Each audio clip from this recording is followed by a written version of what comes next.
Welcome to the Dell Walmsley Radio Show. Listen and grow as Dell questions the status quo, encourages you to think differently, and empowers you to make a better life. Get ready as Dell challenges core beliefs, seeks the truth, and reveals the roadmap to the lifestyle you really want. And now your host, multi-millionaire, national award-winning investor, CEO and founder of Lifestyles Unlimited, Dell Walmsley. Welcome to the Dell Walmsley Radio Show, where the hype ends and the help begins. I'm your host, Dell Walmsley, and as always, we're working on your financial freedom. Today is Tell Dell Tuesday, and what a wonderful day, because we get to introduce you to the most interesting man in the world. Or if not the most interesting man in the world, he's probably the most important man in the world, because he is a local first responder. My gosh. And not only that, he's a firefighter that lives in my area. So I got to be really nice to this guy in case anything ever goes wrong. He can come pull my ass out of a burning house someday. But hey, welcome to the show. Ben Perry is here out of Katy, Texas. Glad to have you with us. Glad to be here, Joe. Thanks for having me. Neatest job in the world. Every firefighter should be rich. Why? Because you work weird hours. You're on and then you're off, right? Yeah, we work 24-hour shifts, so I actually got off of shift this morning at 6:30. So it's 24 hours. It used to be 48, wasn't it? A lot of departments, they work a 24-hour on and then a 48 off. My department's a little different, but we still work a 24-hour shift. Oh, wow. All right, no 48 hours off, huh? Our schedule's a little bit different. It floats, so we do get 48 hours off, sometimes a little bit more, sometimes a little less. Don't break my heart, man. All my life I wanted to be a firefighter, so I got those strange hours. That and a pilot, which has those same weird hours, like you fly 24 hours, long distance across the world, then they make you stay out for X number of days. Man, I love that kind of stuff. So, the one thing that's always gotten me is that, you get up and go to work every day, 6 days a week was what I did, 12 hours a day, and you have no life. And so since you're a firefighter, is that any different? Does your wife work? You've got 2 kids, I think, right? Does your wife work, or how do you guys work that out? So we do have 2 kids. They're both in, school-age children. My wife is in a W-2 still. The goal is to get her out someday, but she works, and then I work for the fire department. And then several years ago, about 2007, I started getting into real estate, and I kind of did that in my spare time and have been trying to build that up ever since. So what kind of real estate are you buying into? So in 2007, I bought a single family home. I did it outside of Lifestyles before I knew about Lifestyles. And then, as you know, the market took a little bit of a turn right in 2007, 2008. And I ended up holding on to what I thought was going to be a flip as a single family rental. And so that was kind of my first introduction into rental property. And then I started buying tax sale properties over the years, and it was good, but it was slow, and it didn't have the momentum. So I was looking for something else, something a little bit that would get me retired faster, that would get me financially independent faster. And that's kind of where y'all came along. How'd you find us? I'm on the radio, which is why it's so exciting for me to be doing this today. I was driving around Houston, listening to AM radio. My wife says I'm an old man trapped in a young man's body because I listen to AM radio. But yeah, I was listening, and I heard your show, and I heard you talking, and I had some real estate experience, and what you said really resonated with me. And I was like, man, I got to go check these guys out. So a couple of years of listening to you on the radio.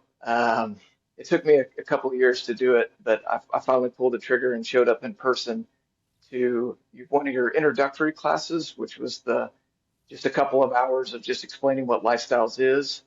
And the person that was teaching it at the time said, you are going to need your own credit. You are going to need your own money. And as soon as he said those two things, because I had heard all of the late night salesmen and real estate gurus and all that stuff, but as soon as he said those two things, I said, this place is legit. This is real. And so I signed up for the 2 day. That's cool. Well, I want you to tell your wife this, just to set her back a little bit. Say, you may be a young guy in an old body, or a old guy in a young body. That was an old guy in a young body. Well, I met an old guy in an old body today. So there you go. You tell her that. And he's really old as the hills. So you got started. Now, when you came to the class, I'm just curious for people to learn from this. You'd already been doing this. You dabbled in it. You were successful to some degree, and a little pain in other aspects of it. What did you learn? What was the aha that said, wow, there's the twist I missed? There's always, every time I start something new, there's this stuff I don't know, I don't even know. You don't know is the worst stuff. What aha moments did you have going, there it is, that's what I've been missing? Yes, so there was a lot. It's hard to narrow it down to just one or two, but when I took the 2 day, the first day was single family, and when you were talking about the way that you structure the financing, now I had obviously most people know you try to buy low and sell high, but the way that you structure the hard money debt and refinancing into permanent debt, I went, wow, that if I could have done that, you know, in 2007 when I had that flip that went sideways and turned into a single family, that would have changed a lot of things. It would have completely changed my out of pocket. Um, I would have had more capital freed up to do other things. And so that was the first day. And then the second day, seeing the velocity that you can achieve with multifamily and the way that you can increase the value of multifamily properties and the rate that you can do it just absolutely blew my mind. Yeah, those are all good things. I think on the single family, for everybody sitting out there, you go and do a single family house, even if you think that you're pretty good at negotiating, you get a pretty good price. But if you use conventional financing, your rate of return is going to be somewhere between 5 and 10% return. You can't break that number because the real estate just doesn't sell cheap enough, and there's not enough rental income to break the 5 to 10% return. However, if you use the hard money lending and you can leverage the deal correctly, you can take that number into 50 to 100% returns. And so there really is a difference in doing it with or without the hard money lending. Now, the multifamily, as you said, that's an interesting one because unlike the house where you buy it and it's going to be worth whatever the market says it's worth, the apartment's going to be worth whatever you make it worth. So that puts a lot more power in your own hands. So which one did you jump into after you took the 2 day, got some new information? What did your brain say? I always like to be the fly on the wall in the conversation between the husband and wife. You're not going to believe what I heard. And the wife's like, calm down, you know. Yeah, so that's a great. When I came home and I told my wife that I had paid and joined Lifestyles, she was like, "You what?" She hadn't seen what I had seen. She was to say frustrated is a very nice way to put it, but I've got to give her all the credit in the world. She is a wonderful and supportive spouse. And after I calmed her down a little bit and kind of talked to her about it, she said, "Okay, I support you 100% if this is really what you want to do." And so, I didn't have a whole lot of capital free because of the way that I was doing the real estate deals uh, leading up to joining Lifestyles. I was buying stuff and selling it on owner financing. So all of my equity was trapped. It was reverse leverage. Yeah. Hard Oh, lesson to learn. yeah. Yeah. So all of my equity was trapped. And so I only had enough money to join Lifestyles and do one single family deal at the time. So that's what I did. I joined at the challenge level and I did one single family deal. And then I ended up, that one went well. We got residents in there. It was cash flowing really well. And so then we looked at our retirement accounts, and I took a loan against a deferred comp plan that I had and did my second Let's break single Ben. family. Let's hold this great story until we come back from after the break because they're pushing it out the back end. We're going to take a short break. Be right back with Ben Perry and the Del Walmsley Radio Show. Welcome back to the Del Walmsley Radio Show. With me here today on Tell Dell Tuesday is Ben Perry out of Katy, Texas. Lives very close to where I live, so we thought we'd have him on. No, we had him on because it's a great story. But as we went to break, Ben was explaining to us that he had trapped much of his equity in the deals he'd done by owner financing when he sold them. So now he's ready to start looking at other places to get capital. That's right. So I had done my first single family deal. I had just enough cash to do that. And then I was looking at ways, I said, this is working. This is the right roadmap. And so I was looking at ways to do another one. So I had a deferred comp plan. It allows you to take a loan out against it. So I pulled about $20,000 out of my deferred comp and bought my second single family rental property. That one was a great deal. Did very well on that. Doubled my money the day that we, finished the rehab and refinanced it and put renters in it. It was cash flowing really well. And so that was my second deal and with lifestyles, and it kind of proved to me that the system worked. But I always had that second day of the class in mind when I was doing this. I knew that we needed to go to multifamily at some point and make that jump. All right, before we go to the multifamily then, let's jump back to the spouse again, the wonderful spouse you said. And by the way, I heard a thing the other day. I was listening to something that said that a wonderful spouse is not one that's fun and exciting and all the good stuff that you really fall in love with. A wonderful spouse is the one that sits there with you while you're crying. That's absolutely right. Yeah. Who can go through the tough stuff, right? That's the ones that's really the ones you should keep. So you did these two single family deals, did very well, and you realized that the new twist was going to make it even better than what you were doing, although you still had a taste, or now you had a taste for the multifamily. Was the wife convinced yet? After two good deals, was she convinced, or is she still a skeptic? So I love her to death. She is, I think, ever a skeptic, which is good because it does kind of balance my, let's go out and let's go do it and let's get she kind of brings balance to the relationship. And so she saw that the single family side was legit and that it worked really well and that the system and the roadmap that Lifestyles put in place was correct and that we could do it. It was proven.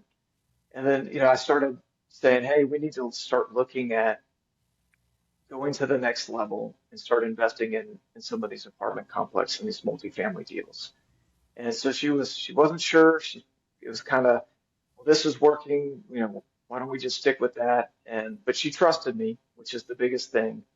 And so we upped our membership to a preferred investor level and started looking at originally investing passively, which is kind of the route we went.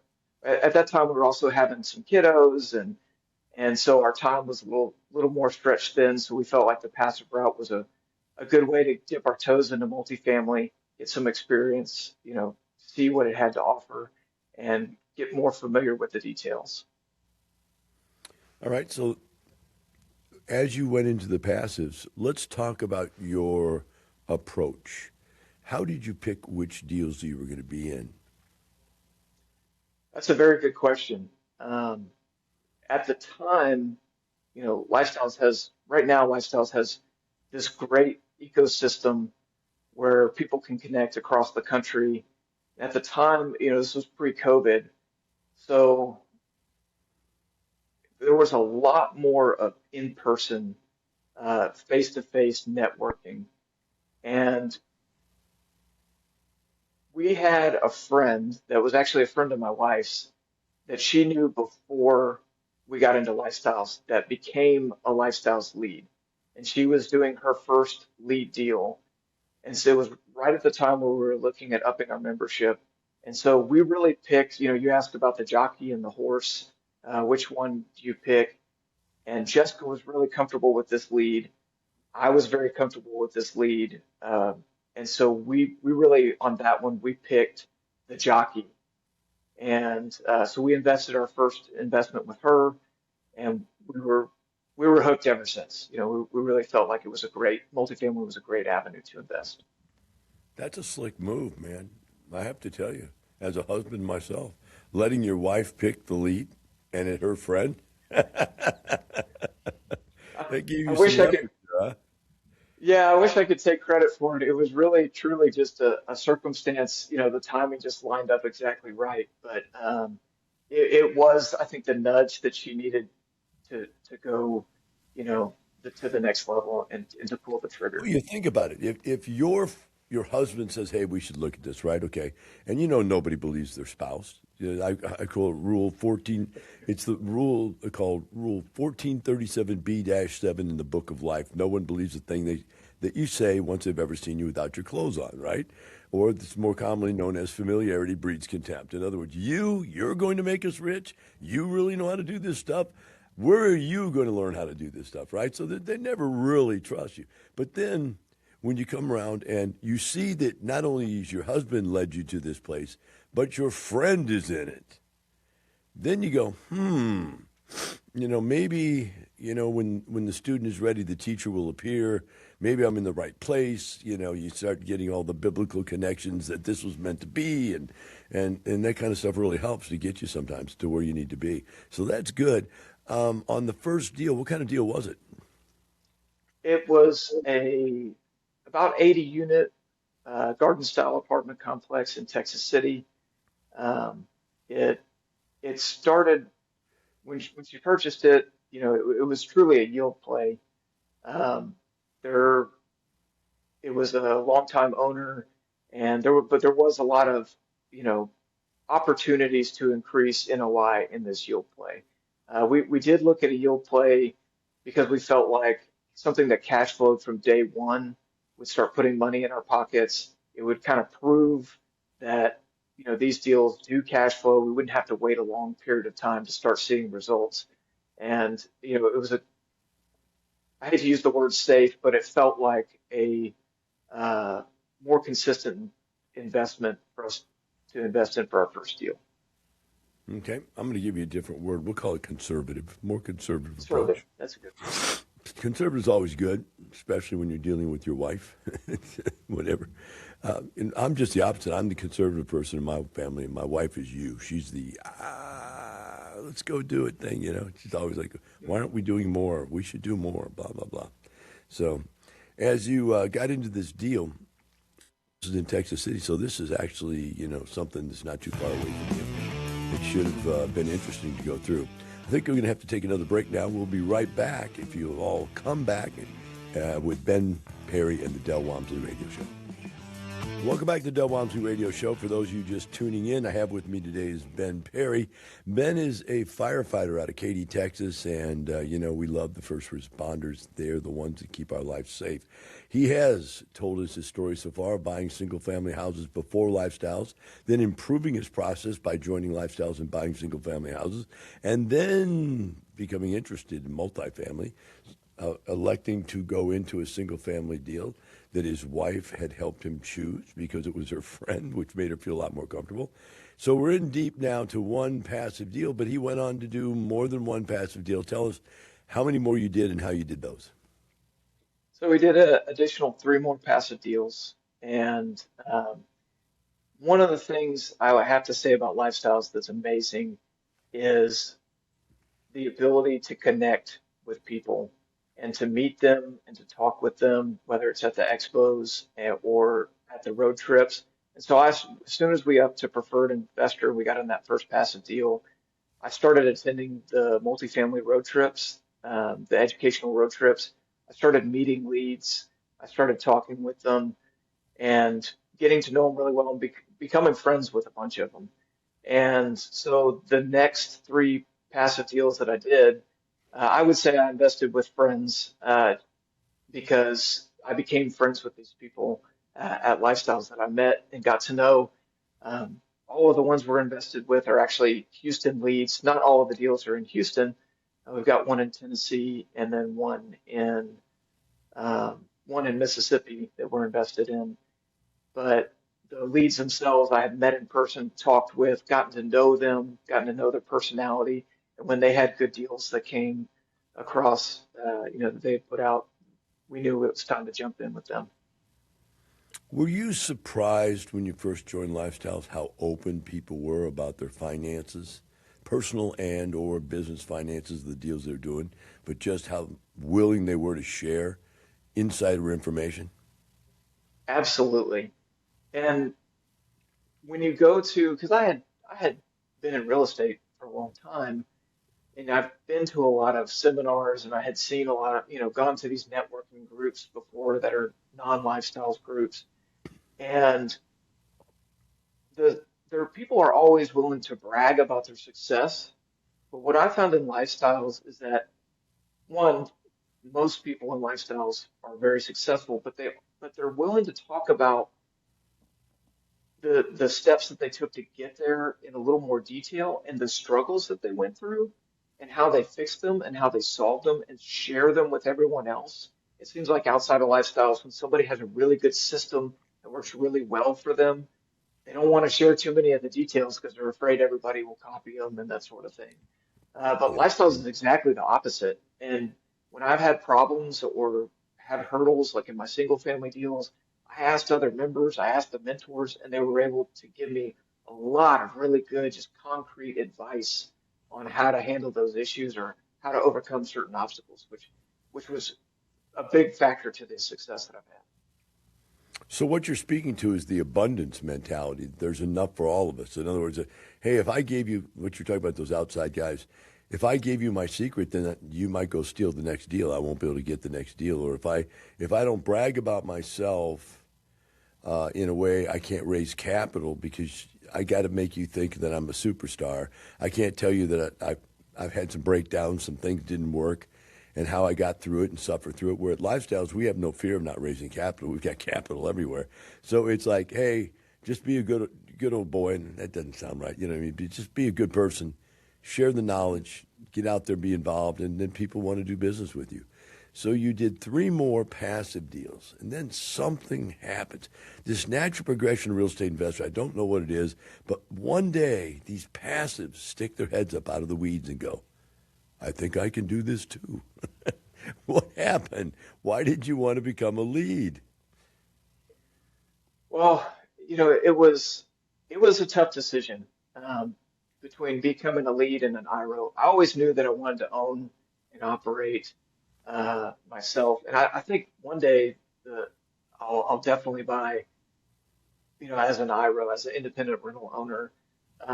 But meeting leads, talking with them, becoming friends with them, they really encouraged me, and they told me you've got what it takes to do this. You've got the right mindset. You've got the experience, and they really encouraged me instead of going the IRO route to look at the lead route.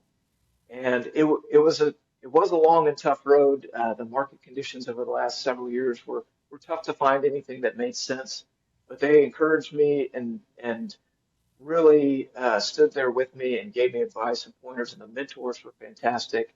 And I knew that I could do it with their support and their help. So, um, and I knew that being a lead or being an IRO was definitely the end route that I wanted to take, to have control over the deal, to be able to make the decisions and really send a deal the direction I wanted it to go. So I'm going to dig a little deeper into the emotional challenges. I don't know if that's the right word for it. The emotional changes, it might be the right way to say it, that you go through when you say, okay, I'm going to go buy myself an apartment, which, first of all, you have to think about this, guys. Before you ever came here, you never thought in a million years I could own an apartment complex. Did you? No, no, definitely. Not before I took the 2-day class. It, it it opened my eyes, and that was the first time I said, I really think that I can do this. I really believe it. and then seeing the road trips and the educational road trips and talking with other leads that have been and started in my shoes, and then were now very successful. They had 4 or 5 deals going. They had, you know, started where I started, and they're where I wanted to be. I knew that it was achievable. So I'm just trying to bring people out there in the audience along emotionally with us. So we're thinking, never thought about owning an apartment, and then all of a sudden you go out and own an apartment. That's pretty mind scary right there. But then the next step, Ben, hey, I'm going to do what? I'm going to get other people to put their life savings in my deal. I mean, I have no fear to put my own money in there, except for my wife killing me if I do bad. But I don't not sleep at night because I got my own money in the deal. But when you go, these other people are going to give me their life savings, and I have to go out and guardian those people's money. That to me was a very big step. How did you see that? I did not take it on lightly. It is a very big responsibility. Having been a passive investor who at the our first deal that we invested in, we only had enough money to put 25,000 into that deal at the time. Um, and having wired that money to that lead and the apprehension and yeah, and I knew this person very well. The apprehension and just the worry, like what happens is, if it goes sideways. I walked into being a lead with that very fresh on my mind. And it is a huge weight and huge responsibility, but it's also motivation and drive to make sure that this deal goes the right way and that I deliver on my promises. I got to tell you the story, the worst story I ever heard that parallels this fear. A member told me this. One night we were out, I think, having a drink, a little adult beverage or something. He said, I gave this guy $500,000 on this deal. I had just wired it to him the night before, and then the next day I was going to go to the airport and fly somewhere, had to go. I got to the airport, and I saw the guy that I had just sent $500,000 wire to with his suitcase getting on a plane to go to Southeast Asia. Oh no. And what had happened is the league goes, I better get a vacation right now Ah, because once I close this deal, I will never have any free time. I'm going to be busy for 6 months to a year straight through, no more breaks. So I better get one in right before we close. But this guy goes, you couldn't even imagine the stress that I went through knowing that I had just given him this money. And I saw him on this plane going to Southeast Asia. So there's the worst one I ever heard. But you can just imagine it, right? What goes through your mind when you send somebody money you don't know. It's not like you're sending it to, some over-the-top financial planners company that's got a big name and, they've got this secured, blah, blah, blah place you can put them, whatever. The bottom line is it's a very scary thing. But then on the other hand, how weird is it when people start pushing money your way across the table? Ben, I mean, there's like 100 here, 1,000, 200,000, 50,000, 25, and it's all just coming in from everywhere. Was that a little strange for you? And by the way, we got to go to break, it looks like. So we'll pick that up at the end. We'll talk about raising capital when we come back, because that's always an interesting one. We'll take a short break. We'll be right back with Ben Perry and the Del Walmsley Radio Show. Welcome back to the Del Walmsley Radio Show. With me here today for Tell Dell Tuesday is Ben Perry out of Katy. Ben has told us his story about buying single family. We went on to talking about being a passive investor, and now he's talking about his first lead investor deal, which is a syndication. For those of you who don't know what our vernacular is for that, we put together this syndication. And let's talk, Ben, what size property was this, and what did something like this cost? so it was a 61 unit multifamily deal in the greater Houston area. It's actually down in Galveston, Texas. And we purchased it for right around the $4 million mark. Now, when you say 61, you say Galveston, something comes to my mind. And what comes to my mind is a school that I've sold like 4 times. Somebody took a school and turned it into an apartment complex. Is that the same one? It is indeed, yes. It is. It is the coolest property I think I've seen in all of my searching. And Um, the broker, when she sent it to me, as one of the lifestyle brokers brought it to me, and she said, I'm going to send you a deal. Don't say no. I said, why would I say no? She said, well, it's in Galveston. And, a lot of people are concerned about the storms and that sort of thing. But when I saw this deal, I went, this is a good deal. This is a great property because it was a school. It was built. It's a heavily fortified structure. It's Yeah, solid it's made out of concrete. like blocks and bricks and stuff. It's unbelievable. Yes, it is. I call it a tank. It's just this, it's been there since the 30s. So it's definitely weathered the storm, so to speak. Yeah. Hey, does it still have those really neat hallways and the stairs? I was the stairs that go kind of up and then around and back up to the hall. That was some of the neatest. That reminded me of kid when I was a kid going to school. Yes, you do feel when you walk into the entryway, you do feel like you're in an elementary school, and it's got that central stairway that kind of wraps Mhm. around. And but when you go into the units, what blew my mind because I thought it would be low ceilings. I was thinking 1930s, older construction, but it has really tall ceilings. The floor plans are large, big closets, opens. It feels open and bright. The windows are really tall. They go all the way up to the ceiling. It's just a fantastic and unique property, and we're happy to be a part of the Galveston community and kind of have a little historic piece of it. Yeah, has that been considered historic yet? Have they marked that as historic? It is not officially considered a historic building, and it's not inside the historic district. They have a special district Yeah. that's zoned historic, which is helpful because we're going to try to preserve as much of the original, exterior as possible and not change it too much to preserve it. But we don't have to follow the exact details of the historic preservation, which Gotcha. really gives us some flexibility.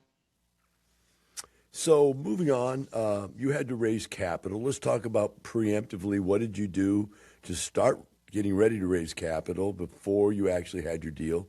Then once you got your deal, how did you raise the capital? Let's talk about that. That's a great question.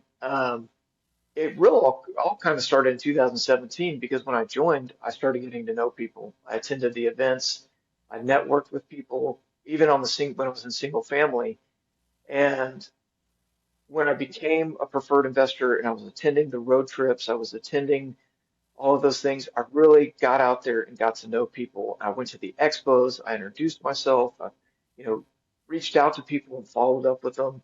And then when I became a lead, I really started networking from the lead perspective. I started building a list of interested individuals that I knew personally that might want to invest in my deal. And so when this deal came along, I sent that out to my distribution list and let them know that I had something coming. I attended events in San Antonio. I attended the expos and all of the Houston events. I did a lot of the really great. Y'all have ambassadors, which is a great program that y'all started, and the ambassadors are fantastic. The Hawaii ambassadors, the ones in California, the ones in Tennessee, they host these events and you can attend them via Zoom. And so I attended several Zoom ambassadors, like get-togethers, and talked with passives and got to know them. I did webinars and I reached out. I did, Zoom calls just one-on-one with people to get to know them better, especially if they weren't in the Houston area or they weren't going to be at an event that I was attending, just to get that one-on-one connection and to really let them get to know me, and then also let me get to know them, so that we can make sure that we're aligned and on the same page for our investment strategy. How much did you need to raise, just out of curiosity? So it was a little bit bigger of a raise. It was we raised $2.5 million. Oh, that's not that large. Come on. To me, it felt enormous, especially I've for my had first people deal. raise $50 million before. A little 2.5 million. Come on. It's a little chip shot. How long did it take you to raise 2.5 million? So I had it. I was raising. I opened my raise right around the holidays, after Christmas and New Year's, and so it did take me a little longer than some folks. It took me 9 days to raise the 2.5 million. Aw. This is the little violin right there. You hear it? See? Little violin going, oh, poor thing. 9 days. Come on, man. And that's after Christmas when everybody's wallet is empty. Mhm. And before they filed their Amazing. taxes too, which was a big one. That is amazing. 9 days is all it took you. Uh, what did that make you feel like when you had that much pull? I I was really honored that so many people trusted me enough to invest with me. I mean, it really blew me away. I also felt very bad because there was a lot of people that wanted to invest that I had to turn away, and that was really hard because a lot of these people I knew personally, and it's hard to tell them, I'm sorry, I don't have space for you. I did have some people that were willing to decrease their investment amount to let some others in, which is another great thing about lifestyles. People are so giving and just so open and so willing to help other members. That's amazing. I, well, looks like that we've come to the end. I want to thank you for coming on, Ben. Great job. I look forward to seeing that someday. If you have a road trip out there, let me know because I'd like to go see it again. I haven't seen it in ages. And for the rest of you out there, remember this. It's not just the money. It's the lifestyle. Have a wonderful day. We'll see you tomorrow. Thanks, Dell.